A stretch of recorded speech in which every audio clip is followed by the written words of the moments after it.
اعوذ باللہ من الشیطان الرجیم بسم اللہ الرحمن الرحیم اللہم صلی علی سیدنا محمد وعلی آل سیدنا محمد واصحاب سیدنا محمد وبارک وسلم علیہم۔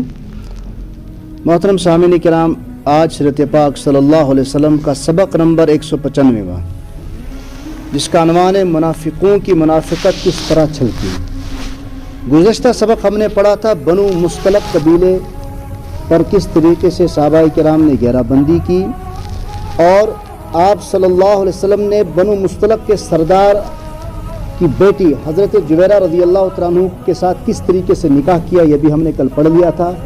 اور اس نکاح کے بدولت دونوں قبیلوں میں آپس میں محبت جاگ اٹھی، اور آپ کے صحابہ نے جتنے بھی اس بنو مستلق کے قبیلوں کو قیدی بنایا تھا ان کو بھی رہا کر دیا گیا، اور اس کے بعد مال غنیمت بھی حاصل کیا گیا تھا۔ اور آپ صلی اللہ علیہ وسلم نے کہ اس عمل کی وجہ سے بنو مستلق کے قبیلے کے 200 گھر یعنی کہ 700 افراد نے اسلام قبول کیا۔ جو رویہ آپ کا بنو مستلق کے قبیلے کے ان یہودیوں کے ساتھ رہا تھا، اس کے عوض میں 700، اس کے حساب سے آج کے اگر فیصدی ہم نکال لیں تو اس دن کا 700، آج کا ہم اگر 7 لاکھ کے برابر بھی معاونہ کریں تو وہ بھی کم ہی ہوگا۔ بہرحال یہ گزشتہ سبق ہم نے پڑھ لیا تھا۔ اب جو بنو مستلق کے قبیلے سے جتنا بھی مال غنیمت حاصل کر لیے تھے، اب یہاں پر منافقین پیچھے نہیں رہے، منافقت کی ان کی جو جھلک تھی وہ سامنے آ گئی۔ اس غزوے میں غنیمت کے لالچ میں منافقوں کی بھی بڑی تعداد چل پڑی تھی۔ جب مال غنیمت تقسیم ہو رہا تھا تو منافق بھی آگے بڑھ گئے، لیکن اس مبارک سفر میں بھی ان کی منافقت چھلک چھلک کر باہر آ رہی تھی۔ واپسی پر ایک مہاجر حضرت جہجہ رضی اللہ تعالیٰ عنہ اور سعید غفاری رضی اللہ تعالیٰ عنہ، ایک انصاری صحابی حضرت ثنا رضی اللہ تعالیٰ عنہ کی پانی کے کنویں پر کچھ ناراضگی ہو گئی۔ آکوس مہاجر سے بھی آکوس انصارک سے بھی یہ من گئی ایک کنوس نشی پانوئی اتھی دورانس میں بنو مستلق کے اس واقعے کے بعد تو میں ہو گئی۔ تو جو مہاجر صحابی تھے انہوں نے انصاری صحابی کو لات ماری۔ تو اس کے بعد جب گرما گرمی ہو گئی گفتگو میں، مہاجر صحابی نے کہا او انصاری ہو، اور انصاری صحابی نے کہا او مہاجر ہو۔ بہرحال ان کی دونوں جماعتوں پیش آ گئی، دونوں جماعتیں۔ تو رسول اللہ صلی اللہ علیہ وسلم کو جیسے ہی معلوم ہوا آپ تشریف لے گئے، دونوں جماعتوں کو سمجھایا اور فرمایا یہ اپنے اپنے خاندان اور برادری، قوم، نسل، یہ جو باتیں، یہ جو تانے ابھی بھی تمہارے اندر جاہلیت کی والے نعرے موجود ہیں، یہ بدبودار باتیں انہیں چھوڑ دو۔ تو بات آئی گئی ہو گئی، تو بہرحال ان میں آپس میں صلح ہو گئی۔ لیکن وہ اندر کے کالے منافق جو ہر وقت اس طاق میں لگے رہتے تھے کہ کانا کام بہان گشا اس مولن یہ اصطلاح کا فتنہ تنش، ان کے ہاتھ یہ بہت بڑی بات لگی۔ کیوں؟ انصار اور مہاجر 2 صحابہ میں لڑائی ہو گئی تھی، تو مسلمانوں کو اور خاص رہ کر رحمت عالم صلی اللہ علیہ وسلم کو بدنام کرنے کا کوئی بھی موقع ہاتھ سے جانے نہیں دیتے تھے۔ جنہوں نے غزوہ احد میں کیا کیا، انہوں نے میدان میں پہنچ کر 300 افراد نے پیچھے لے لیے۔ کیوں؟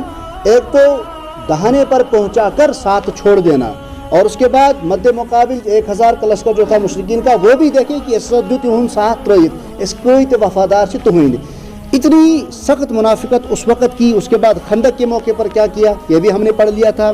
میں اسلام اور مسلمانوں کا نام و نشان مٹانے کے لیے ایڈی چوٹی کا زور لگایا تھا، وہ اس موقع پر خاموش کیسے بیٹھ سکتے تھے؟ اتنش کپر بہن تم خاموش کی یہ موش کی انصار مہاجر سے لڑن پان میں صحابی۔ منافقوں کے سردار عبداللہ ابن ابی کو جیسے ہی پتہ لگا، اس نے اپنی پارٹی، اپنی حامیوں کو جمع کر لیا کہ دیکھو یہ پردیسی لوگ تمہارے ٹکڑوں پر جینے والے تمہارے ساتھ کیا کر رہے ہیں۔ لوگ بھڑکاؤ عبداللہ بن ابی، اس دن سے نسل یہ آج تک اس کی نسل چلتی رہے گی عبداللہ بن ابی کی۔ تو اس نے جمع کیا کہ ان ٹکڑوں پر پلنے والے تمہارے ساتھ کیا کر رہے ہیں، یہ تمہیں گھور رہے ہیں۔ ہماری مثال تو ایسی ہو گئی کہ اپنے کتوں کو پالتو، عبداللہ بن ابی الفاظ کا استعمال کر رہا ہے، اپنے کتوں کو پالو تاکہ وہ موٹے ہو کر تمہیں کاٹیں۔ پھر اور چلا کر بولا اب مدینہ میں جو عزت والا ہے وہ ذلیل کو یہاں سے نکال باہر کر دے گا۔ عبداللہ بن ابی یہ ساری باتیں سن کر نعوذ باللہ اس کی جو یہ بات تھی، اس کا اشارہ کس کی طرف تھا کہ عزت والا میں ہوں، اور نعوذ باللہ ذلیل کون ہے، اس کا اشارہ تھا رحمت عالم صلی اللہ علیہ وسلم کی طرف۔ یہ ساری باتیں سن کر ایک چھوٹے عمر کے صحابی حضرت زید رضی اللہ تعالیٰ عنہ نے رحمت عالم صلی اللہ علیہ وسلم کے پاس جا کر یہ ساری باتیں بتا دیں۔ اس بدبخت کو بلایا گیا. یہ اونک وۄنۍ ناد دِتھ مجمس میں تل سوال ژٕ کر یِم کتھٕ. جب یہ آیا تو وہ بالکل انکار کرنے لگا. یہ گوٚو بالکل ایک دم پھیرتھ کہ مےٚ حظ ووٚنمُتٕے چھُنہٕ. تٔمۍ بنوو تَمہِ قٕسمُک بُتھ کہ اَتہِ بیوٗٹھ صاحبن تہِ یقین کہ ممکن شاید أمۍ ما آسہِ ووٚنمُتٕے نہٕ. تو بلکہ اس طرح اپنی صفائی پیش کی کہ اس کی پارٹی تو اس کے ساتھ تھی. کچھ اور سیدھے سادے مسلمان بھی شک میں پڑ گئے کہ شاید حضرت زید یُس کم عمرُک صحابی اوس أمِس چھُ غلط بوٗزمُت یا أمِس آو غلط وننُک طریقے اوس نہٕ أمِس بِچارس. تو وہ ایسے ہی آگے بیان کر دی. آپ صلی اللہ علیہ وسلم نے بھی ذرا ناراض ہو کر فرمایا شاید تم نے سنا کچھ اور سمجھا کچھ اور. اس پر وہ بہت شرمندہ ہو گئے کم عمر کے صحابی اور غمگین ہو گئے. پھر جس پر عرش سے قرآن مقدس نازل ہو گیا اس بات کے بعد جس سے منافقین کی منافقت کا بھانڈا پھوٹ گیا. دیکھیں قرآن مقدس کیا فرما رہا ہے.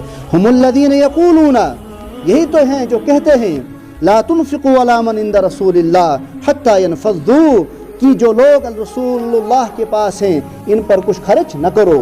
یم امن سیت چھ تمن پہ مہ کرو کیا خرچ. یم ٲسۍ تمن کڑُن چاہان یمن پہ مہ کریو کانٛہہ خرچ. وللہ خزائن السماوات والارض، بلکہ تمام خزانے زمین و آسمان کے کس کے قبضے میں ہیں؟ اللہ رب العزت کے قبضے میں ہے.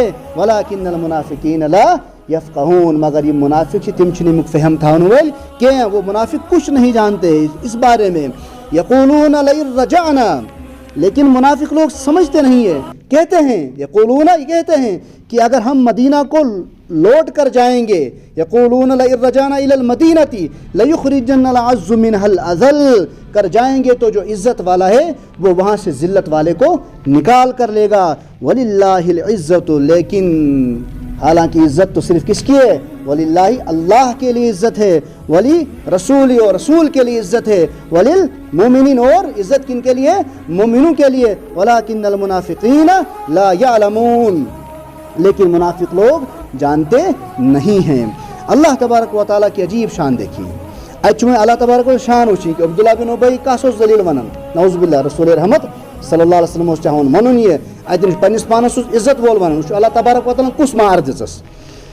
اسی منافق عبداللہ بن ابی کے بیٹے حضرت عبداللہ رضی اللہ تعالیٰ عنہ سچے اور پکے ایمان والے بن گئے. امسنی لڑکن کو ایمان قبول اور پکے مومن اور صحابی بن گئے. جس وقت قافلہ مدینہ کے قریب پہنچا تو یہ تلوار لے کر باپ کے سامنے کھڑے ہو گئے. یتھُے وۄنۍ آو یہ قبیلہ یہ مدینہ سے قریب یہ ووت کھڑا گو. یہ یم کور تلوار یہ روٗد مٲلِس برٛونٛٹھ کھڑا. باپ کے سامنے کھڑے ہو گئے کہ تجھے مدینہ میں داخل نہیں ہونے دوں گا جب تک تو یہ نہ کہہ دے کہ تو ذلیل ہے اور محمد رسول اللہ صلی اللہ علیہ وسلم عزت والے ہیں. رحمت عالم صلی اللہ علیہ وسلم عزت والے ہیں. مرتا تو میں کیا کرتا، کوئی اس بکت برٛونٛٹھ کھڑا گوٚمُت اولادس برٛونٛٹھ کیا کرِ ہے بُکتُے تلوار. یہ ایسے ایسے سونچس میں وۄنۍ بٲزِم لُکھ تہِ وۄنۍ کیا کر بہٕ. تٔمۍ کیا کوٚر؟ آخر کار اس نے یہ بات کہہ دی. تب انہوں نے اس کو، اپنے بیٹے نے اس کو آگے جانے دیا. یہ تھا آج کا سبق. انشاءاللہ کل ہم پڑھیں گے حضرت عائشہ رضی اللہ تعالیٰ عنہ پر منافقین کی تہمت اور قرآن کریم کی صفائی. وصلی اللہ تعالیٰ علی خیر خلق محمد وعلی آلہ وصحبہ اجمعین برحمتک یا ارحم الراحمین.